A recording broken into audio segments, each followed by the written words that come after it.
오늘 말씀의 제목은 우리 머릿돌 교회 11살 됐습니다. 그러기에 하나님께서 우리 머릿돌 교회를 왜 세우시는가? 하나님께서 교회를 왜 세우시는가? 오늘 본문 스가랴 14장은 제가 교회를 개척하며 첫 번 예배 때 드린 설교 본문이 됩니다. 그리고 제가 특별한 일이 없는 한 이 본문을 갖고 매 창립주일 때마다 하나님 말씀을 전했습니다. 전할 때마다 저 자신 머릿돌 교회가 왜 머릿돌 교회가 되어야 되고 우리는 어떤 신자가 되어야 되고 우리는 이 시대를 어떻게 살아갈 것인가를 다시 한번 새롭게 결심하는 그런 내용이 됩니다. 오늘 말씀을 통해서 우리가 11살 됐다 셀러브레이션 하는 것도 중요하겠지만 이 말씀을 통해서 우리가 신자로서 머릿돌 교회 교우로서 어떻게 살아갈 것인가를 깊이 하나님의 음성을 들으시기를 바랍니다. 본문의 주인공 스가랴가 나옵니다. 스가랴는 유대인입니다. 그러나 그는 바벨론에서 태어났습니다. 바벨론에서 태어나서 그가 한 20살 정도 된 건장한 청년이 됐을 때 그때 바벨론이 그 페르시아의 고레스 왕에 의해서 멸망을 당합니다. 그러니까 그는 아마 히브리어도 몰랐을 것입니다. 그는 아마 거의 바벨론 사람과 같은 사람이 됩니다. 그런데 고레스가 뭐라고 명령을 하냐면 이 땅에 있는 바벨론 포로들, 즉 유대인들을 조국으로 돌아가라는 겁니다. 너희들 돌아가서 예루살렘 성전을 다시 짓고 거기서 하나님께 예배를 드릴 수 있게끔 그렇게 허락을 해 주었습니다. 그때 그 고레스가 유대인 한 사람을 총독으로 세웁니다. 그 사람이 수룹바벨입니다. 수룹바벨도 유대인이지만 그 바벨론 땅에서 태어난 사람입니다. 그를 총독으로 세워서 너가 예루살렘에 돌아가서 성전을 새로 짓고 유대인들이 하나님께 예배 드릴 수 있도록 준비하라고 그렇게 이야기합니다. 좋은 일입니다. 그런데 어떤 일이 벌어지냐면 그렇게 바벨론 포로에서 해방돼서 돌아가서 성전을 지어야 될 텐데 20년 이상 동안 성전을 짓지를 못합니다. 왜 성전을 짓지 못했을까? 두 가지 이유가 나옵니다. 첫 번째는 바벨론 포로로 돌아온 사람들이 우리는 많은 경우에 신앙이 좋다 그렇게 생각을 합니다. 물론 그런 사람이 있었습니다. 그러나 바벨론 포로에서 돌아온 사람들은 바벨론에서 실패자였습니다. 경제적으로 성공하지 못한 자들이었습니다. 바벨론 땅에서 돌아오지 않은 사람들은 그 사람들은 비록 포로로 살았지만 성공한 사람들이 있었습니다. 경제적으로 풍족했습니다. 그러기에 그들은 예루살렘으로 돌아가지 않았습니다. 그러나 예루살렘에 돌아간 사람들 대부분은 경제적으로 실패한 사람들이었습니다. 내가 이 땅에서도 이렇게 가난하게 사는데 우리 조국에 돌아가서 이스라엘에 돌아가서 한번 잘 살아볼 수 있다는 그런 희망을 가진 사람들이 바로 바벨론 포로 돌아온 사람들이라는 겁니다. 그러기에 그들은 돌아와서 먹고 사는 것에 바빴습니다. 생업에 바빴습니다. 그러기에 그들은 20년 동안 성전을 지어내질 못합니다. 또 한 가지 이유가 있었습니다. 어떤 이유가 있었냐면 같은 유대인의 동족인데 여러분 지도를 보시면 유대 지역 북쪽에 사마리아라는 지역이 있습니다. 그 사마리아 지역은 같은 유대인이지만 남쪽 유대 사람들과 사이가 안 좋았습니다. 남쪽 유대 사람들이 성전을 짓는다는 소리를 듣고 같은 동족이었지만 시기가 났습니다. 그러기에 고레스에게 편지를 보냈습니다. 뭐라고 편지를 보냈냐면 저 남쪽 사람들이 성전을 짓는 것이 아니라 성벽을 쌓고 고레스 너에게 배반할 것이다. 배신할 것이다. 그런 편지를 보냈습니다. 그러니까 고레스가 그 편지를 받고 성전 수축하는 것을 중지시킵니다. 멈추게 합니다. 그러기에 우리가 성경 보면 사마리아 사람들하고 유대인들하고 왜 사이가 나쁜가? 바로 이 이유 때문입니다. 원수가 되는 겁니다. 같은 동족이지만 원수가 되는 겁니다. 바로 그들의 모함으로 성전이 20년 동안 새롭게 지어지는 것이 불가능했다는 말씀이 됩니다. 그런데 오늘 본문에 이렇게 말씀합니다. 6절 말씀 이제 성경 보셔야 합니다. 만군의 여호와가 말씀하시되 이는 힘으로 되지 아니하고 능으로 되지 아니하고 오직 나의 신으로 되느니라. 하나님 벌써 선포하십니다. 뭐라고 선포하시냐면 하나님의 집 성전 교회는 너희가 하는 것이 아니라는 겁니다. 하나님의 신 성령께서 하나님께서 하시는 것이라고 분명히 말씀하십니다. 먼저 그렇게 못을 박습니다. 받고 그 다음에 하나님께서 말씀하십니다.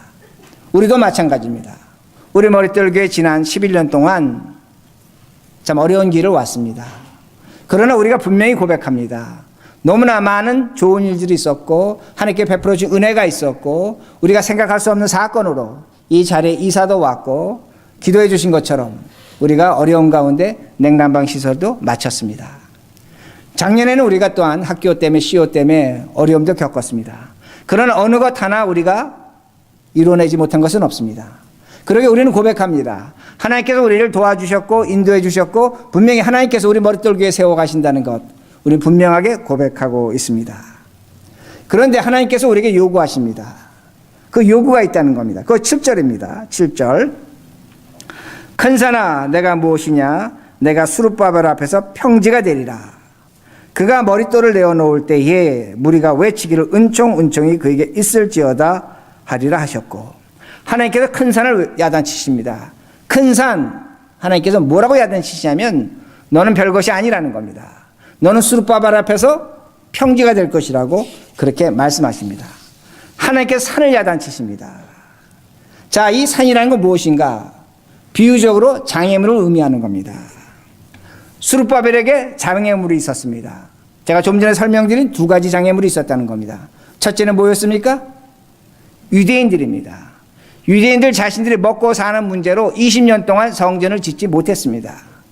그것이 큰 산이라는 겁니다. 또 한 가지 큰 산이 있었습니다. 사마리아 사람의 모함이라는 겁니다. 그 사마리아 사람의 모함으로 20년 동안 성전을 짓지 못했습니다. 그것이 큰 산이라는 겁니다.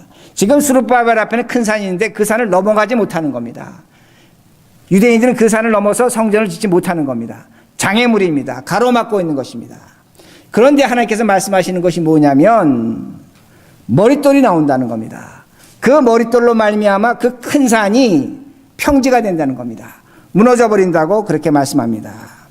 수룹바벨에게 유대인들에게 큰 산이 있는데 그 머릿돌을 찾아오라는 겁니다. 그 머릿돌을 발견하면 그 머릿돌로 말미암아 그 산이 무너져서 평지가 되고 축복 은혜를 찬송하게 될 것이라고 그렇게 말씀합니다. 그럼 우리가 질문해 봐야 됩니다. 성전을 짓는데 돌을 갖고 와야 됩니다. 돌을 어디서 갖고 와야 됩니까? 지금 이 성전을 짓는데 머릿돌을 갖고 와야 됩니다. 어디서 갖고 와야 되는가? 어디서 갖고 와야 되는가? 다른 곳이 아닙니다. 큰 산입니다. 큰 산입니다. 성전을 짓지 못하게 하는 큰 산입니다. 유대인들을 모함하는 사마리아 사람이 있는 그 산에서 머릿돌을 갖고 오라고 그렇게 말씀하십니다. 머릿돌이 거기 있다는 겁니다. 좋은 곳에 있지 않습니다. 아름다운 곳에 있지 않습니다. 머릿돌은 어디에 있냐면 오늘도 우리에게 고통을 주는 것, 아픔을 주는 것, 시련을 주는 것, 어려움을 주는 것, 그곳에 머릿돌이 있다고 성경은 우리에게 분명히 가르쳐 줍니다. 여러분, 머릿돌 제가 이렇게 말씀드렸습니다. 탑스톤입니다. 유대인들은 건물을 지면, 돌로 건물을 지면 기초석을 놓습니다. 코너스톤이라고 합니다. 그것도 머릿돌입니다. 그리고 건물을 잘 지면 마지막에 올라가는 돌이 있습니다. 그걸 캡스톤, 씌우는 겁니다. 또는 머릿돌이라고 합니다. 그러니까 지금 성전을 짓는데 머릿돌이 필요한 겁니다. 처음부터 끝까지 돌이 필요한 겁니다. 그 돌을 너희가 어디서 갖고 오냐? 큰 산에서 갖고 와야 된다고 그렇게 말씀하십니다. 수룹바벨의 입장에서는 그 큰 산은 버리고 싶은 돌입니다. 사용하고 싶지 않은 돌입니다. 성전을 방해하는 것입니다. 문제가 있는 것들입니다. 어려움이 있는 것들입니다. 그런데 하나님은 말씀하십니다. 그 돌 안에 머릿돌이 있다는 겁니다. 그 돌 안에서 머릿돌을 찾아오라고 그렇게 말씀합니다. 그러게 공동 번역은 어떻게 번역을 했냐면 그가 산에서 머릿돌을, 그가 산에서, 큰 산에서 머릿돌을 떼어올 때, 파갖고 올 때에 그 산이 평지가 된다고 그렇게 말씀하십니다. 오늘 여러분 각자에게도 큰 산이 있습니다. 넘어갈 수 없는 산이 있습니다. 신앙적으로 이런 산도 있습니다. 어떤 분은 평생 신앙생활 하셨습니다. 마음속에 항상 부담이 되는 건 뭐냐면 성경을 일독하는 겁니다. 신앙생활 잘하십니다. 기도도 잘하십니다.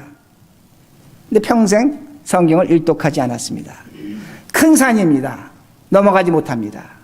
그러나 그가 그 큰 산, 그 성경을 일독할 때 거기에 하나님 예수 그리스도가 계신다는 겁니다. 다시 이렇게 말씀드립니다. 우리 전도하자고 합니다. 어떤 분이 이렇게 말씀하십니다. 목사님 저에게 모든 걸 시키세요. 다 할 수 있습니다. 다 잘할 수 있습니다. 그러나 전도는 못합니다. 전도가 그 사람의 큰 산이라는 겁니다. 그 큰 산에 내가 정말로 하기 싫은 것, 나에게 짐이 되는 것, 어려운 것, 거기에 예수 그리스도 머릿돌이 있다는 겁니다. 그 일을 행할 때에 거기에 그 큰 산으로 말미암아 평지가 되는 겁니다. 마찬가지입니다. 오늘도 우리에게 고민이 있습니다. 나에게 아픔을 주는 사람이 있고 나를 괴롭게 하는 사람이 있습니다. 버리고 싶은 사람입니다. 만나고 싶지 않습니다. 쓸모없는 사람입니다. 그러나 그것이 머릿돌입니다. 그러게 성경은 뭐라고 말합니까? 예수님께서 직접 말씀하셨습니다. 나는 건축자의 버린 돌이라는 겁니다. 그 건축자의 버린 돌이 머릿돌이 됐다고 말씀하십니다. 베드로도 고백합니다. 우리 주 예수 그리스도가 건축자의 버린 돌이었지만 그가 머릿돌이 되셨다고 분명히 말씀합니다. 그러게 여러분 머릿돌 어디서 찾으시겠습니까? 예수 그리스도 어디서 찾으시겠습니까? 오늘도 우리는 예수 그리스도를 영광스러운 하나님 찬양 속에 예수를 찾습니다. 거기 예수님 계십니다. 그러나 예수님은 말씀하십니다. 오늘 주께서 우리에게 말씀하십니다. 내가 버리고 싶고 내가 이해하고 싶지 않고 내가 갖고 싶지 않고 싸우고 싶고 용서할 수 없는 그 자리에 바로 예수 그리스도 머릿돌이 계신다고 분명히 말씀합니다. 그 자리로 가라는 겁니다.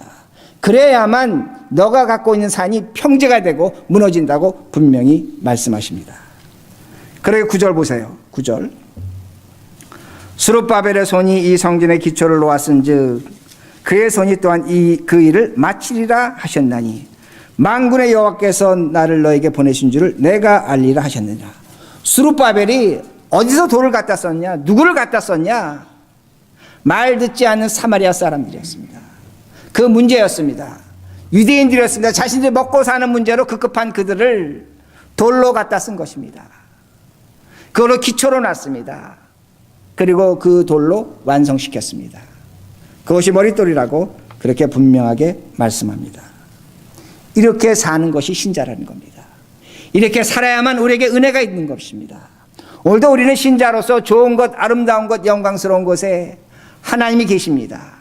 맞습니다. 다시 말씀드립니다. 틀리지 않습니다.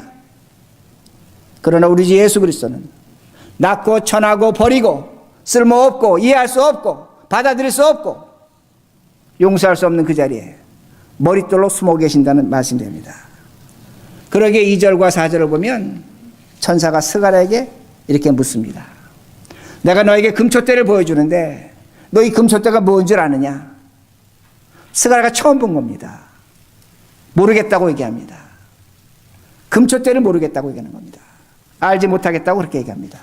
너무나 당연한 겁니다. 말씀드린 것처럼 스가랴는 바벨론 땅에서 태어났습니다. 20년 동안 그곳에 자랐습니다. 성전에 들어가 본 적이 없습니다. 성전이 무엇인지 모릅니다. 포로로 해방받았습니다. 20년이 지났습니다. 나이가 40이 됐습니다. 예루살렘 성전은 완성되지 않았습니다. 그러기에 그가 성전의 금촛대를 봤는데 그 금촛대를 보고도 무엇인지도 모르겠다고 그렇게 말합니다. 그래서 금촛대는 히브리어로 메노라입니다.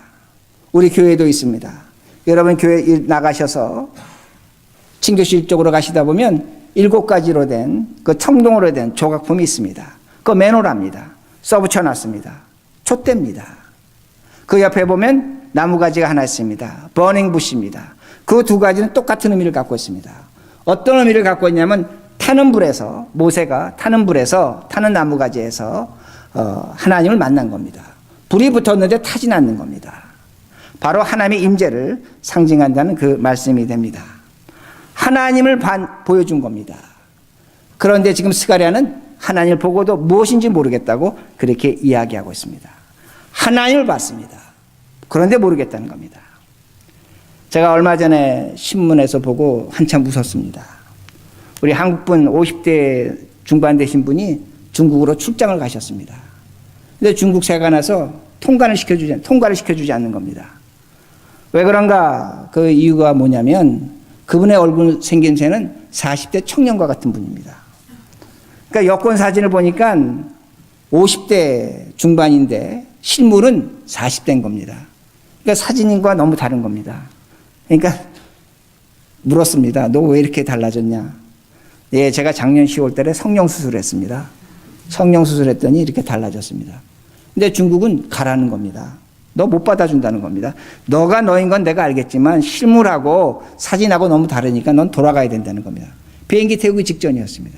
근데 다행히 한국 총영사관에서 신원보증시켜서 중국으로 들어갈 수 있었다고 그렇게 얘기합니다. 그 사람은 그 사람입니다. 분명히 그 사람은 그 사람입니다.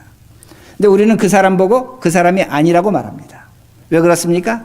내가 생각하고 내가 기대하는 것하고 다르면 그 사람이 그 사람인데 그 사람이 아니라고 말합니다. 하나님도 마찬가지입니다. 하나님은 하나님이 되십니다. 근데 하나님은 내가 생각하고 내가 기대하고 내가 경험한 것과 다르면 하나님이 아니라고 말하는 겁니다. 여러분, 하나님은 오늘도 살아계십니다. 하나님은 오늘도 우리 가운데 나타나십니다. 하나님은 오늘도 우리와 함께 하십니다. 문제는 뭐냐면 내가 생각하고 내가 기대하고 내가 겪었던 것이 아니라면 하나님이 아니라고 그렇게 말한다는 겁니다. 하나님은 오늘도 우리에게 매일매일 나타나십니다. 나타나십니다. 그러기 10절 보시기 바랍니다. 이제 어떻게 나타나시는가? 자, 10절을 3번 쪼개서 말씀드립니다. 먼저 전반절. 작은 일의 날이라고 멸시하는 자가 누구냐? 작은 일의 날이라고. 이 말씀 어떤 의미가 되냐면 유대인들은 예루살렘에서 먹고 사는 문제가 큰 일이었습니다. 그러기에 성전 짓는 것은 작은 일이었습니다. 멸시했습니다. 또한 당시의 사람들은 고레스가 사마리아 사람 모함에 의해서 자신들을 다시 공격할 것이 큰 일이었습니다.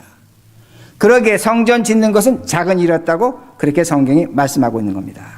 그러나 하나님 뭐라고 말씀하시냐면 너희들이 성전 세우는 일이 더 큰 일이라는 겁니다. 왜 그 큰 일을 지금 너희들은 작은 일이라고 말하고 너희들은 오히려 작은 일을 큰 일이라고 그렇게 이야기하고 있다는 겁니다. 제가 여러분에게 질문합니다. 우리 자신에게도 큰 일이 있습니다. 우리에게도 작은 일이 있습니다. 분명히 사람에게 큰 일과 작은 일이 있습니다. 여러분에게 있어서 하나님의 일이 큰 일입니까? 그렇지 않으면 여러분의 일이 큰 일입니까? 정직하게 대답하셔야 됩니다. 오늘 내가 내 인생을 살아가면서 내가 하고 있는 일, 내가 하고 있는 세상 일, 이것이 큰 일인가?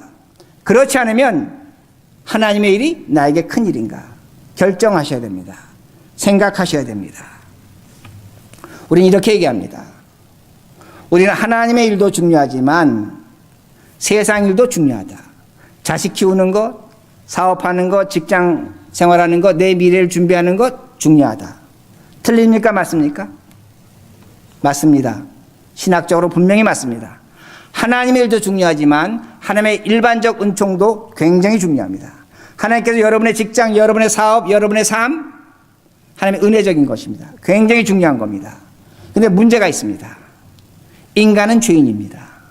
오늘도 하나님의 일이 중요하고 사람의 일이 중요하다고 똑같이 놓고 인생을 살면 반드시 그 사람은 하나님의 일은 작은 일이 됩니다.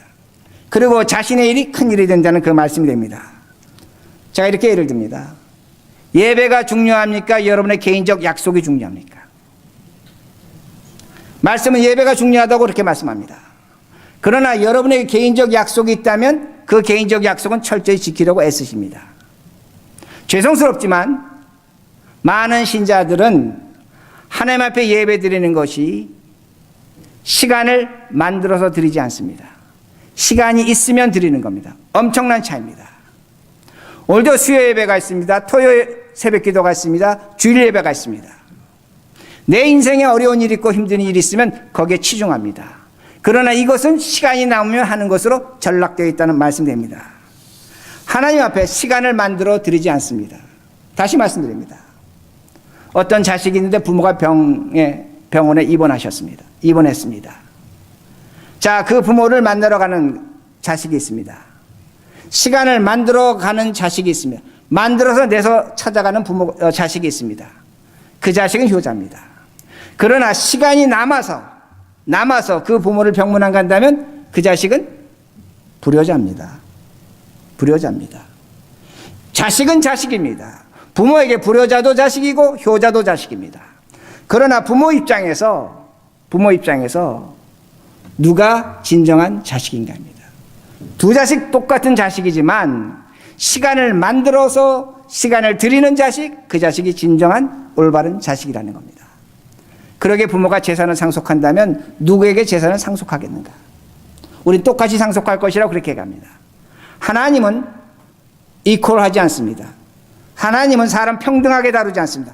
하나님은 페어하십니다. 페어하십니다. 잘한 자에게 상 주시고 못한 자에게 벌 주십니다. 이게 하나님이란 그 말씀이 됩니다. 그러기에 하나님을 선택하면 하나님을 만나고 하나님의 자녀가 되고 하나님께 주신 은혜와 신비를 체험할 수 있습니다. 하나님이 주신 복을 받을 수 있다는 그 말씀의 의미가 됩니다. 우선적으로 하나님을 선택하라는 겁니다. 그래야 이것이 보입니다. 10절 중반절 뭐가 보이는가? 이 일곱은 온 세상에 두루 행하는 여호와의 눈이라. 이 일곱은 뭡니까? 제가 좀 전에 설교드린 말씀드린 메노라, 촛대입니다. 일곱 등잔을 갖고 있는 촛대입니다. 일곱 등잔이 뭐라고 지금 가르쳐 주시냐면 하나님의 눈이라고 말씀하시는 겁니다. 스가랴가 처음으로 그 일곱 등잔 촛대를 봤을 때는 뭔지 모르겠다고 그렇게 이야기했습니다. 그러나 지금 하나님께서 말씀하시는 겁니다. 너가 나를 우선적으로 선택하고 나를 택한다면 이 촛대가 하나님의 임재라는 겁니다. 하나님의 눈이라고 그렇게 말씀하십니다. 하나님이 우리를 바라보고 계신다는 겁니다. 무엇을 제가 말씀드리냐면 오늘 여러분들이 여러분의 삶 속에서 하나님을 선택하신다면 하나님의 눈이 오늘도 나를 바라보십니다. 제가 이렇게 말씀드립니다. 제가 좀 전에 큰 산 말씀드렸습니다. 어려운 산입니다. 힘든 산입니다. 고통스러운 산입니다. 우린 그 산에 가서 머릿돌을 캐와야 합니다. 너무나 힘든 겁니다. 괴로운 겁니다. 하나님은 그것을 보고 계십니다. 오늘도 우리는 하나님이 어디 계신가? 왜 내가 이 고생해야 되고 왜 이 고통을 당해야 되는가? 하나님 과연 무엇을 하시는가? 하나님은 오늘도 보고 계신다는 말씀입니다. 제가 지난번에 서울 가서 십자가 선교 안일곤 목사님을 만났습니다. 가서 목사님이 이제 그 강원도 행성에서 그 학교 빌려서 어렵게 계시다가 경기도 여주에 큰 이제 건물을 주셔서 가셨습니다. 잘 지었습니다. 특히 1층은 우리 동포들을 위해서, 미국 교포들을 위해서 따로 이렇게 시설을 만들어 놓으셨습니다. 근데 목사님이 저한테 이렇게 말씀합니다. 그 목사님 웬만하면 힘들다는 얘기 안 하시는 분입니다. 근데 목사님 저한테 조용히 말씀하십니다. 저 정말로 죽을 뻔했습니다. 죽다 몇 번 살아났습니다. 정말로 죽을 뻔했습니다. 그래서 저는 속으로 이분이 정말로 힘드셨구나 그렇게만 생각했습니다. 근데 정말로 죽을 뻔했다는 겁니다. 그러면서 하시는 말씀이 하나님께서 내 진을 다 빼가셨습니다. 내 힘을 다 뺏어 가셨습니다. 아무것도 남지 않았습니다. 정말로 죽겠다는 생각이 들었습니다. 이것이 끝이라고 생각했습니다. 그런데 하나님은 그때마다 도움을 주셨습니다.